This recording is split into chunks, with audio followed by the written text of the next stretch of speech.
What is up guys, Zach here from the Chaos Galaxy, and today I'm going to be doing episode 3 of the lore series for the Chaos Galaxy trading card game. Episode 1 and 2 have been really popular so far, and today I'm going to be doing the third part of the story, the War for Sindius.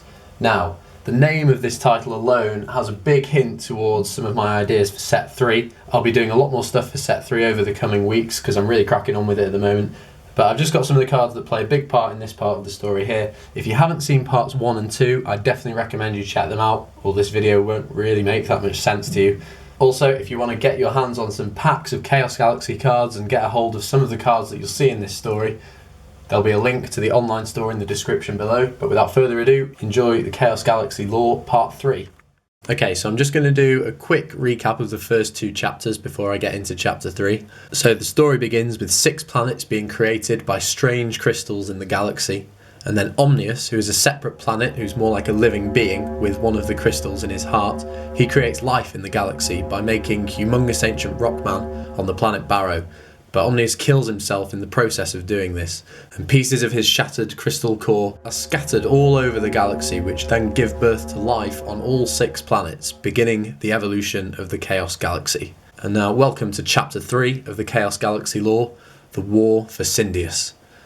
So at this point, all 6 of the planets have taken form, and life on them has begun to evolve. However, none of the creatures in existence are actually aware that there are other planets in the galaxy. There are only very simple beings at this point, and the crystal at the core of one of the 6 planets, Sindius, is unstable, and this creates conflict in the souls of the creatures that are beginning to evolve on it. Some are good and some are evil, and at the beginning of the planet's evolution, the creatures weren't intelligent enough to know this conflict, and the planet evolved at the same rate as all the rest. All planets started with simple organisms, which is where most of the 1-star creatures came to be in the Chaos Galaxy trading card game, and over a few million years, things like insects, trees, and whole environments came to be, and filled the 6 planets in the galaxy with life, shaping the cosmos which we now know as the Chaos Galaxy. This was including the planet Sindius with the corrupt crystal, and as time passed, the beings living there began to become more and more intelligent, and more evolved creatures now started to act on the conflict they felt inside them, and different species became aggressive towards one another. Although nothing at this point was too powerful yet, humongous ancient rockman and the rest of the inhabitants of the planet Barrow, the first planet to develop life, were far more advanced than any of the other planets. With creatures capable of intelligent communication and a knowledge of their planet, they began to look to science to explore the planet, figuring out what makes up the rocks, the use of tools for protection, and they built civilizations across the planet's lands. Eventually, over time, they were able to create machines and robots to help them on the planet, and their planet was prospering and in total peace with humongous ancient rockman as their leader, but all good things must come to an end.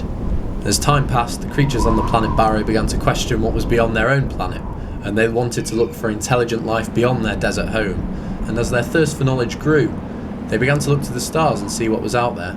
Eventually, they became capable of space technology and sent 2 unmanned probes into the galaxy, one of which seemed to get lost amongst the stars and they thought it had crashed, and the other landed on the nearest planet to Barrow, only to discover the horrifying, war-torn planet of Sindius. At this point, the war had been going on for hundreds of years. Angels fought demons, chaotic storms lit the skies, and strange mutant creatures were being born, half good and half evil. Half the planet were fighting for chaos and wanted to take control of the entire galaxy, and these were violent and ravenous creatures created by the dark side of the planet's corrupt crystal core. These would later become the inhabitants of the hellish planet Sindel.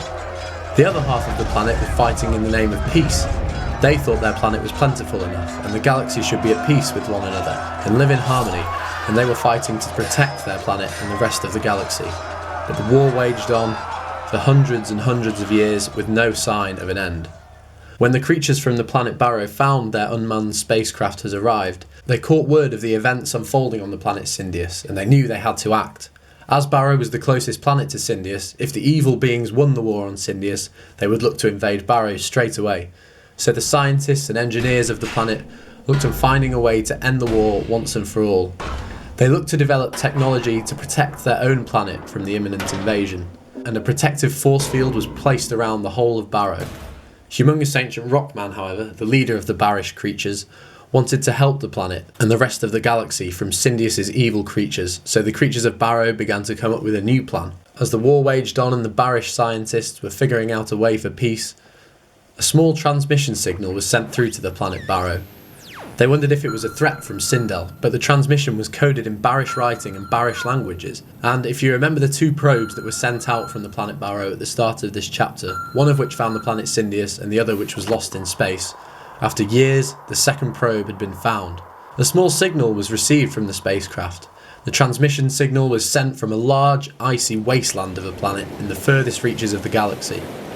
The probe had crash-landed in the sea, and although the planet seemed lifeless, a transmission signal began with a small noise, low-pitched, which grew to be an ear-piercing rumble that slowly got louder and louder until it stopped completely after a few seconds. And then an image came out of the transmission, only for a split second, but what the scientists saw on the satellite's transmission back at Barrow was more terrifying than anything the war on the planet Sindius could ever imagine.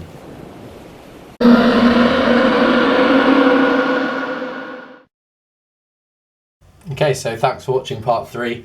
I thought it was only right that we included one of the fan favourite and second most powerful cards in the game into this story. Not much of this part was planned out beforehand. Quite a lot of it I kind of wrote on the spot with no backward thinking, unlike I did the first couple of episodes when the galaxy is just beginning. Although I do have a lot of ideas for what comes in the next few parts and how the battle for Sindius resolves and what happens in the balance of the galaxy there. So stay tuned for part 4. I really enjoy doing this series. It's really fun and it helps kind of inspire me for making cards for the future.